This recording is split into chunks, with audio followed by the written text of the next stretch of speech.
Welcome to Cash Talk, the podcast where we delve into the depths of finance, business, and life itself. I'm your host, John Cachia, a multi-award-winning wealth advisor with a passion for empowering ambitious Australians to confidently achieve financial freedom. Hey everyone, before we get started, this is a quick reminder that everything in this podcast is of a general nature and nothing has been tailored to your personal circumstances. So please seek personal financial advice before acting on this information. Hello everyone and welcome to another Cash Talk, and once again I'm joined by Nick. How are you, mate? I'm well, John. Yourself? Great, mate, great. Hey, good. glad to have you back. I had a really good conversation with you last time you were on, so hopefully today we can really go even deeper into the world of money. Yeah. And today we're going to be going through a pretty popular topic over the time, which is around property and shares and which one's better, and The age-old debate. the age-old debate, property or shares. Now, I know you wanted to kind of unpack this one, and I've talked about this over the years over like a few times, and it's one of the popular topics that I speak about when we're talking about in the barbecue. It's like, John, which one do you prefer? So, where are we going with this one, Nick? Where do you want to start? Well, the way I was thinking about it, the way people sort of analyze this problem, I was saying to you earlier how there's kind of like three levels of analysis, if you like. So usually when people start looking at it from the outset, they're looking at where can I just get the most return? And it's as simple as that. And you might go back and look at some historic data and see which asset class provided the most returns. And whichever's higher, you choose that. So that would probably be the first level of financial literacy, maybe, let's say. And then I think people will realize that, hey, I can use the power of leverage. And it's a pretty favorable scenario with property to supercharge those returns. So that would be the second level. And then maybe the third level is where you start to recognize that there's risk involved with getting returns. You don't get free returns. There's always going to be risk, and that's sort of like that third level of financial literacy and understanding the trade-off there. So that's kind of the way I was thinking about it. So maybe we can talk about some of those factors. There's so much you can talk about with property and stocks, but It's interesting. I think that Australia typically has, or Australians have typically a fascination with property. And, we're so heavy in regards to property. However, there's also a very large group of people that won't touch it, and they're just so much on two sides of the fence. And I'm very much an advocate for both. I think that to have a really good, strong portfolio, it's to have both, but understand why they're in your portfolio and what they're being used for. And I think that's where a lot of people get their wealth creation with these assets wrong. Okay. So when you're talking about shares, you're investing in a company, and that company is off there to make profits. So when you're asleep, when you wake up, there's a board, there's a chairman, there's the workers. They're trying to work for your money. So that excites me because I'm like, I have this band of people that are pushing to work hard for my money. So I love stocks that it's about making my money work harder. However, I do give up a little bit of control, because unless I'm buying stocks in a small business or a medium-sized business where I have a large shareholding in, that board and that chairman and that whatever, they're making decisions on what they think is best. So if they make bad decisions, well, then my money is dictated on those decisions. So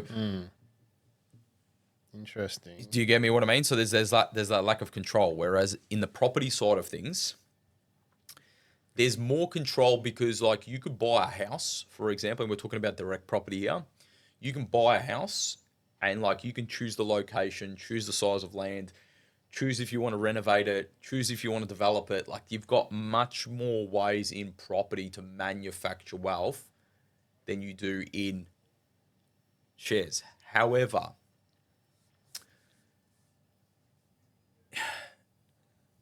for the layman person, they are likely to make more mistakes by them making their money decisions than a board and chairman's making money decisions. It's a double-edged sword.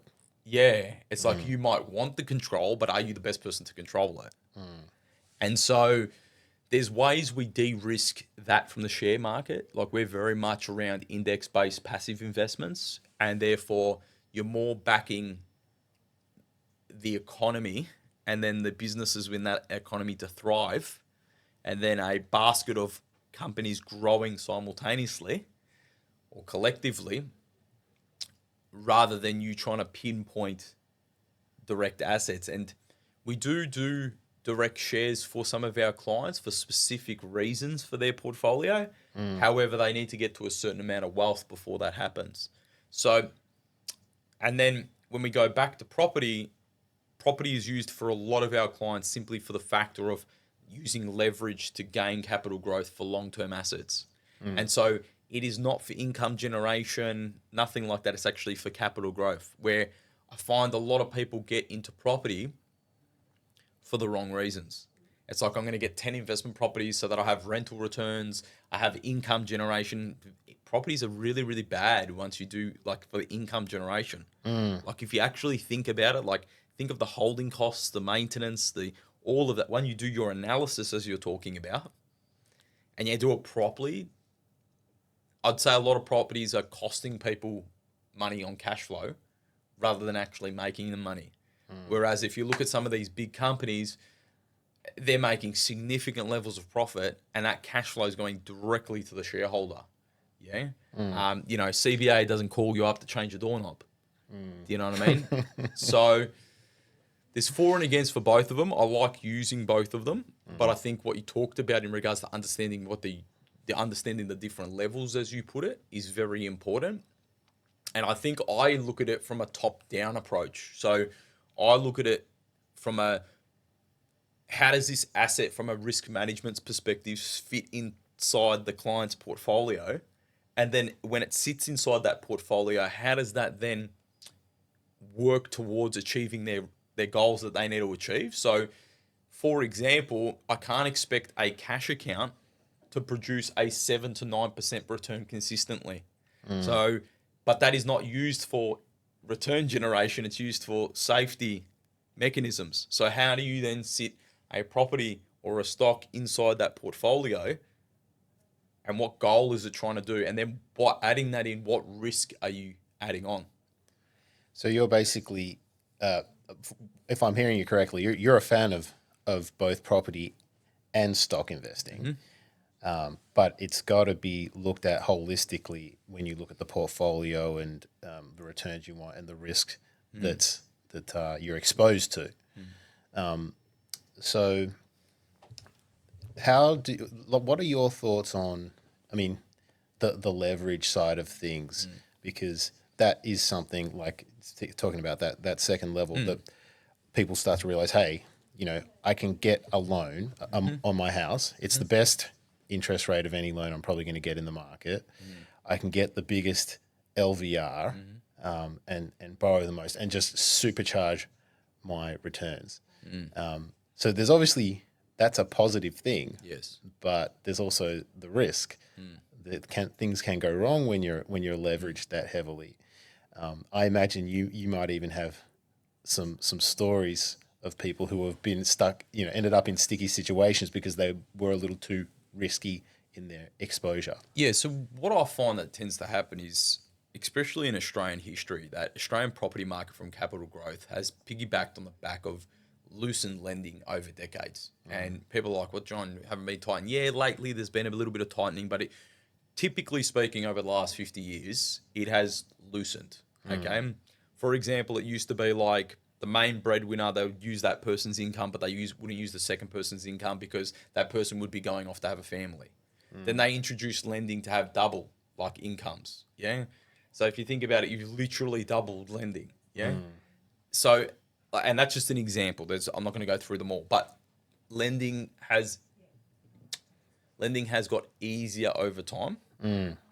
So then what's happened is people have then looked at past performance of property and gone, oh my gosh, this thing's done amazingly from a capital growth perspective.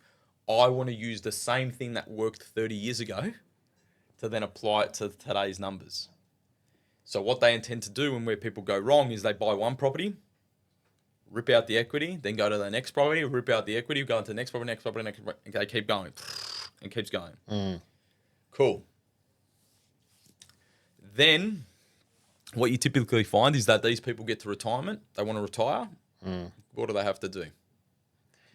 They've got all their equity locked up in these properties. Cool. And they've also got heaps of debt, because remember, this income hasn't been able to pay down the debt. Usually most of these loans are interest-only loans. Yeah.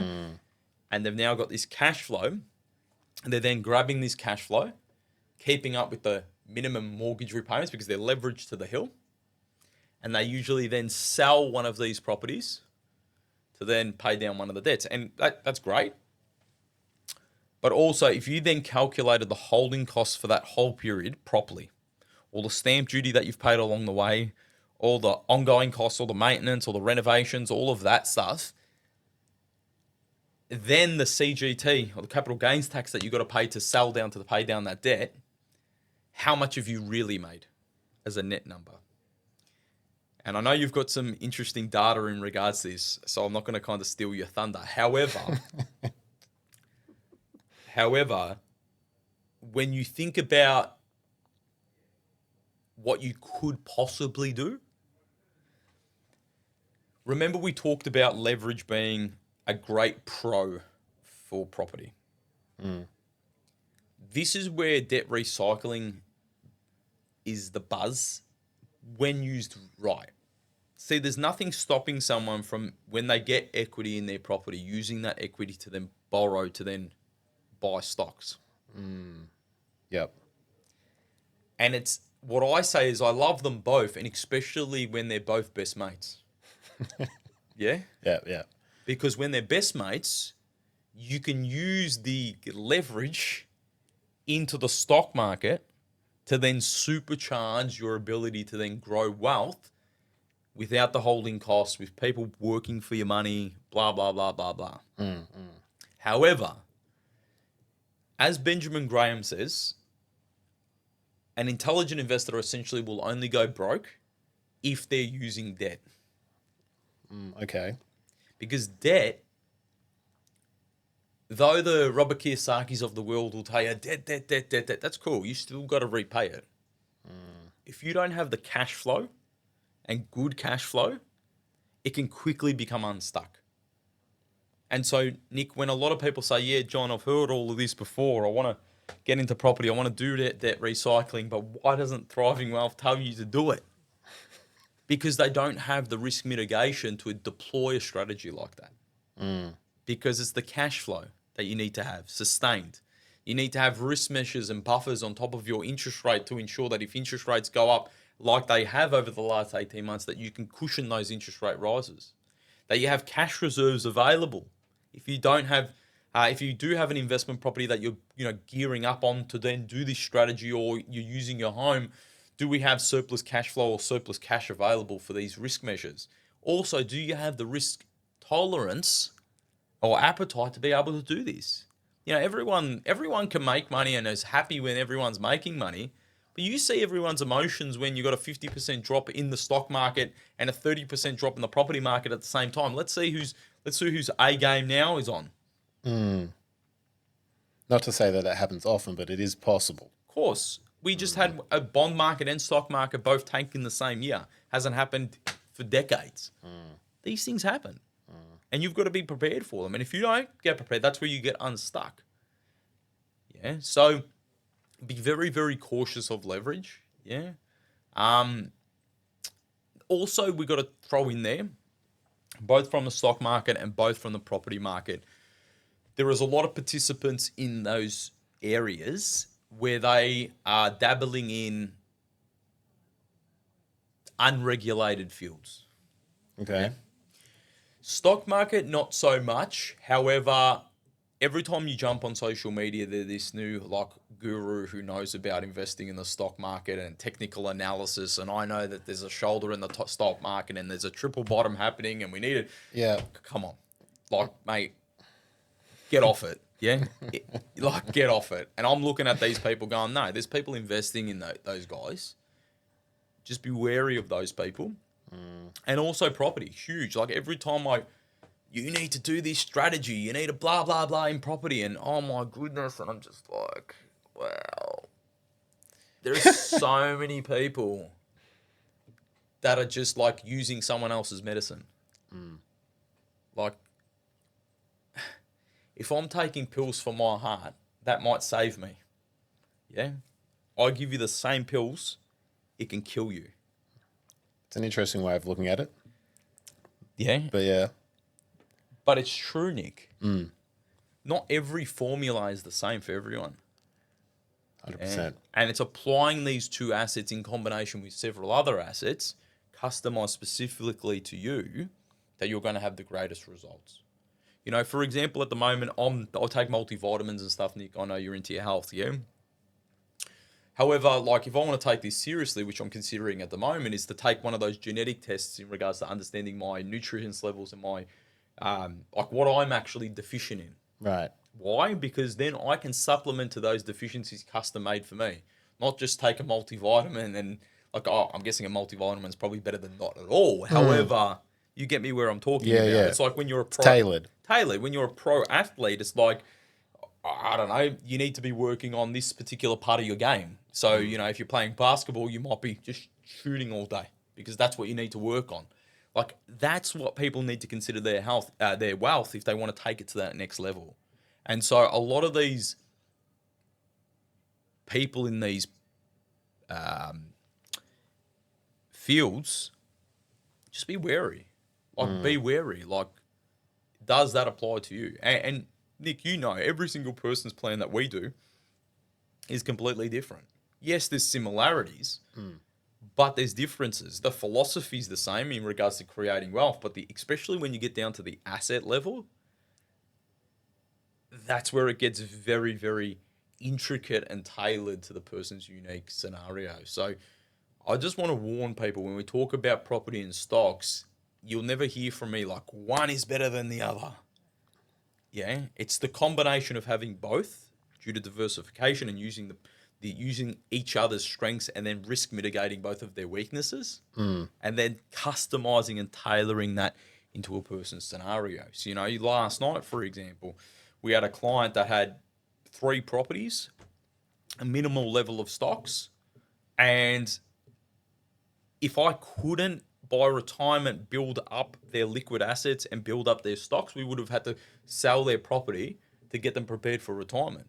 Yep. So the way I'm looking at it is, how can I get that level of diversification and risk management? Do I need to do it right now?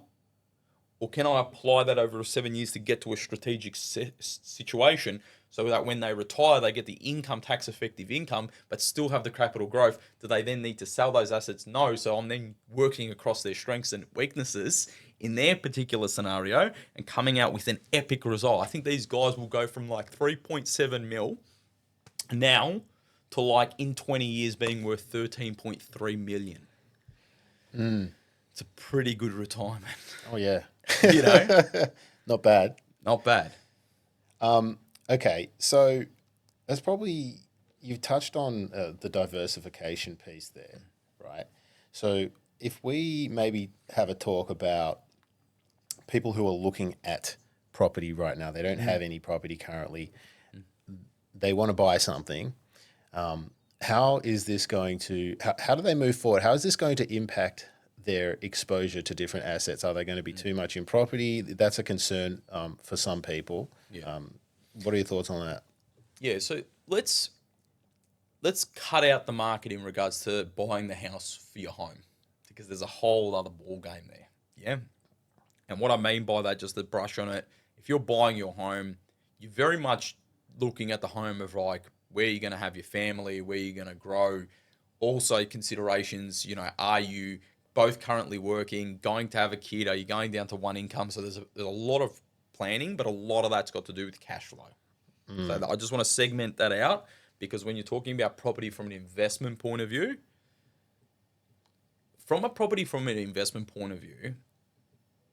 ultimately you want to try and find a property that's going to give you the most amount of capital growth.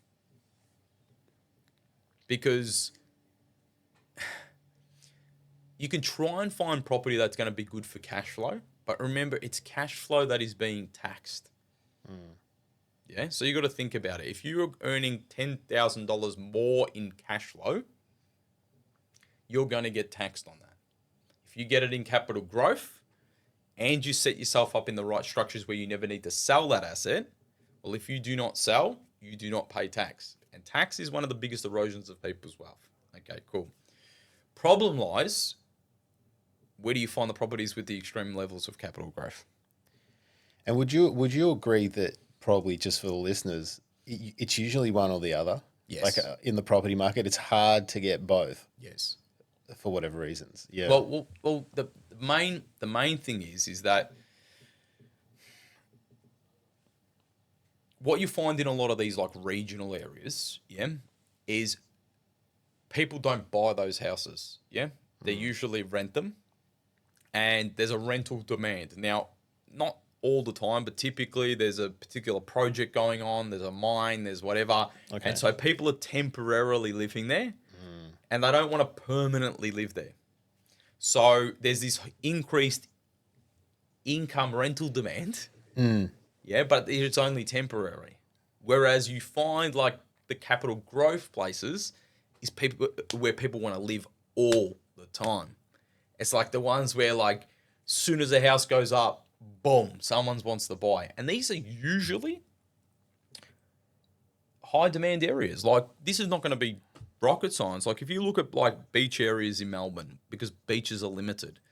When a house is near the beach, people want to live near the beach because it's rare. It's like it's for most people it's a sense of fulfillment. Like I've got a house near the water.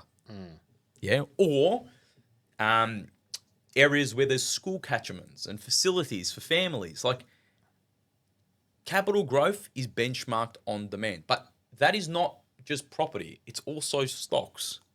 Like if you think about a stock, the stock price is based on supply and demand. Yeah. The more that company is in demand, the more that stock price drives up. Okay. So even though I'm saying like capital growth, for example, yeah, properties are based on demand. So if you are, and I'm not going to give locations, but if you were in Timbuktu, you know what I mean? Like if you're in the middle of Shit Creek, yeah. Like what's the demand? How many people are trying to buy that property? And then what's the resale? And so then what a lot of people do is bank on like, I'll buy a property there and then the infrastructure will come and then I will make my bang. In most cases, that's like buying a Tats Lotto ticket. Yeah, it's a lottery. It could work out, it couldn't work out. And are you in the financial position to be playing the lottery? So your message is basically blue chip areas. Don't try. It's a more conservative approach. Yeah, I think people take more risk on than they need to. Yeah. In most cases. Some people don't. They don't take enough risk. But in most cases, especially in regards to property, they have a lot of confirmation bias and therefore they take on a lot more risk than they should. It's worked for 15 other people. It's going to work for me. Yeah. It's safe as bricks and mortar. Tangible. Yeah. Do you get like, it is tangible. You can see it. However, there's a lot of people that don't make money out of property. Either they know that or they don't know that. And remember, when it comes to investing, everyone will tell you about their winners. How many people tell you about their losers? 100%. At the moment, and I like the data that you were referring to earlier, for those watching, was just me looking through this Federal Reserve Bank of San Francisco data. They had some returns from different asset classes from the last 100 years. It was really interesting because property and stocks were quite similar in Australia, surprisingly similar, but they didn't take into account all the maintenance costs, holding costs, all that sort of thing. So after all of that, you're going to see a difference in your performance. But at the moment, a lot of people are sort of cognizant of the fact that there's a heap of population growth in Australia. It's expensive to build new places. and this is putting a lot of upward pressure on those returns for property. Does that change your view on property at all in the short term or long term even? What do you think about that? I think that the way that the government incentives and everything that's structured in regards to property, especially because politicians have a lot of property as well, it's always going to be a favourable asset. So that's why also you can't play on I just have stocks. But also we can have the exact same argument for the stock market. So I don't think that is you know, is just for property. I think this is also the same for stocks as well. And so if you ask me, do you think that the stock market's going to be in a better position come 10 to 15 years from now? I'm going to say freaking very likely. Is it going to be up in 12 months? Who knows? Same as in regards to property. And so when you talk about things like population growth in Australia, yes, that's going to happen. But also, we've got a lot of land. You know, and a lot of people says that the land is barren. Who knows? There might be technology out that turns the desert into greenery. You're going to be laughing, but what I'm trying to say, there's so many variables where there's also no certainties either. However, we do know over a long period of time, holding growth assets such as property and stocks, you're going to have much more ability to make wealth, okay, grow wealth. So what is the other thing, though, which is a follow-on from your question, is I often get asked around, should I hurry up and get a property in my portfolio? Yes, because I'm hearing time in the market rather than timing the market. Correct. In what you're saying. 100%. So the people that came in the 1970s and bought a house, all of them will tell you how good property is. All of them. I put 50 grand on this house and then bang, it's now worth 1.5 mil. Yeah. And they could have literally thrown anywhere. You could have bought the worst place if you held it for 50 years. Yeah. Do you get me what I'm saying, everyone? Like your ability to make wealth when you allow time to be your best friend. But who's got the 50 years to wait? Yeah. So just trying to get into good quality assets, both in property and stocks, as early as possible, is the key. Now, the same story can be had for stocks in regards to time. So I still remember, and we just used the one about the 1970s. I remember speaking to this client, and she was speaking to me because she was wondering if she could get the age pension. And I'll never forget this. Lovely European lady sitting down with her, and she's like, I've got this amount in super. P.S. She's got we're nearly at the max in regards to how much super she's got. She's just been one of those really good people, putting money into super. And she goes to me, she goes, oh, actually, by the way, before I forget, she goes, I've got these stocks. I'll come to you. And she had it all written down, the stocks, the ticker codes and all of the things. And she goes, I bought these in 1997. Now, I'm going to say that this was about 2017 when I saw her, so about 20 years. She had CBA, CSL, BHP, Santos, and one more. Yeah? I'm thinking not tech, hopefully, at about that time. No. These are just, ASX 200 companies. Yeah. Solid. And she goes to me, I go, how much did you put in? And she's like, I put $10,000 in each. Anyway, I was there calculating how much they're worth now. And I asked her the question, I'm like, do you reinvest these dividends or do you take out the dividends? And she's like, oh, is that money that I get from them every now and then? I'm like, yeah. We worked out that this lady from $50,000 investment was getting nearly $70,000 worth of dividends. Oh, wow. That's incredible. So I didn't go back for the whole story. I reckon there would have been reinvestment happening early on, and maybe the advisor who looked after her then switched it to dividends. So I'm not going to get into the particulars of what happened over the time. Why I brought this up was she bought them and then she kind of closed her eyes and then woke up in 20 years. And let just time be her best friend. And in that time, CSL went boom, gangbust. CBA became more profit. So, but if she actually told me that one of those stocks, she actually sold some of them, and then she bought one of them, so she might have done like a trade or whatever. But she told me that when she did that trade, she lost a bit of money in that transaction. So also to talk about short term. So see, you can still make and lose money in that short term period. However, over a 20-year time frame, it's just off her lifestyle, those stocks alone fund her life. Yeah, that's With amazing. with the amount she had in super, well, that's just cream for the kids. It's the power of compounding. Correct. And both assets allow you to do that. Therefore, I like both of them for long-term assets. However, most people don't, one, use them in the long-term fashion. They use them for short-term gains because they want to get somewhere quick. They use leverage or take on too much risk than they should. Taking on too much risk and can make you broke. And I think the other one is also not diversifying within one another. So often you'll see some person be obsessed with property, all property, obsessed with shares, all shares. It's understanding both of them and then adding them together that really make the magic happen over a long time.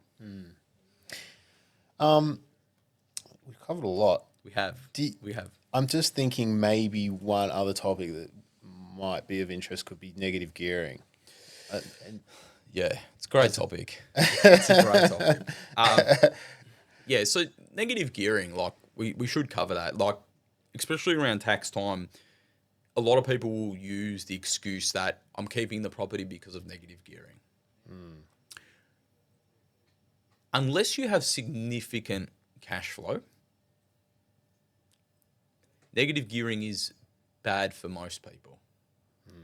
Negative gearing is a nice way to say that the asset that you're holding for investment purposes that you're using borrowings for is losing money for you.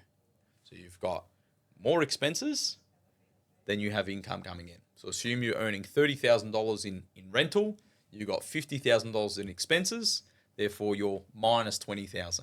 That $20,000 is what they call negative gearing. So why I say for most people don't have the cash flow to sustain that. Okay. And you've got to, if your property's growing at say 80 grand for the year, but it's dropping from 20 grand, your real return is only 60 for that year. Minus inflation, which is what we call the real return, how much are you really making? Whereas if you have good cash flow, you can sustain that to let the property, let's assume, or the stock, it could be anything, or the asset, take advantage of the capital growth. And most negative gearing, be property or stocks, is because of borrowing costs. Yep. So for people that can bring the borrowing costs down, they then become neutral, if not positively geared. However, remember, even though I'm saying this, where the advantages of negative gearing get a little bit grey for people is, remember, more income, more tax you pay. Yeah? So, but for me, I would rather make money than lose money, in my opinion. I would rather make money than lose money. So it is a very interesting topic. It's one that I think people get confused about a lot. You've just got to have really, really good cash flow to be able to sustain negative gearing for a long period of time. Yeah, it's a tricky one because it's hard to, like we were saying earlier, it is so difficult to find positively geared properties after you take care of your paying your debt. But like you said, you've got to have the cash flow to sustain those payments. So that's why makes sense. And that's why we've seen the investor market kind of really pull back in Australia lately because of the heightened interest rates. You get heightened interest rates, investors are saying, well, I don't have the cash flow to be able to sustain. The wealthy do, and then it's like this, the wealthy just eat up the property. Whereas I would also say something else to most people, like how many people are actually using their real money to invest? Like really? Their real money? Like as in, what I mean by that is like, have you paid off your house completely and just using savings to invest? 98% of people would be like, no, I have a mortgage and I'm taking that money out of my offset to be able to do. So what I'm trying to get at is like the way to wealth is to have sick cash flow, like really, really, really good cash flow. Create a tax efficient system and framework to then push it towards crushing debt and automating your investments and using leverage at the right time for long-term assets. If you can make that system happen, but it's all based on having good cash flow first, that's where you have epic wealth. The thing is with most people want their assets to make the cash flow for them. You got to make the cash flow Don't want the first. free lunch. Correct. You like your basketball. Yeah. You don't play for the Lakers first and then they teach you how to play basketball. Yeah. You need to do the hard yards. You need to go through, do the reps, do the workouts, become an epic basketball player, then for the Lakers to pick you. With your wealth, you need to do all the hard work, get the cash flow, get your systems in place, then apply them to the investments. Then later on, your wealth will look like the Lakers do sometimes. Okay, I'm a Lakers fan. P.S. Who do you follow? I don't really have a particular team. I just kind of follow what's going on in the leagues. Come on, there must be someone you're. I used to like Reggie Miller and Indiana Pacers. Okay. Because Reggie was clutch. All right, You cool. know, always hit the big shots. So I got a soft spot for Indiana. There you go. Could say, There you yeah. go. Anyway, you get the gist. You don't play for the NBA, yeah, and you don't get to the wealth game if you don't do the epic wealth game unless you do the hard yards before.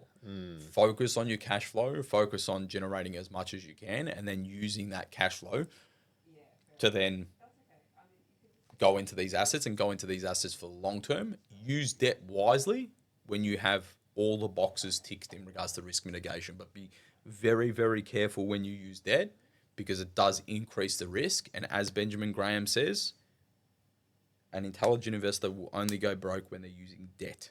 Yeah, and just so you know who Benjamin Graham is, he's Warren Buffett's mentor. So if you think about how well regarded in the wealth game we regard Warren Buffett, how much Warren Buffett regards Benjamin Graham.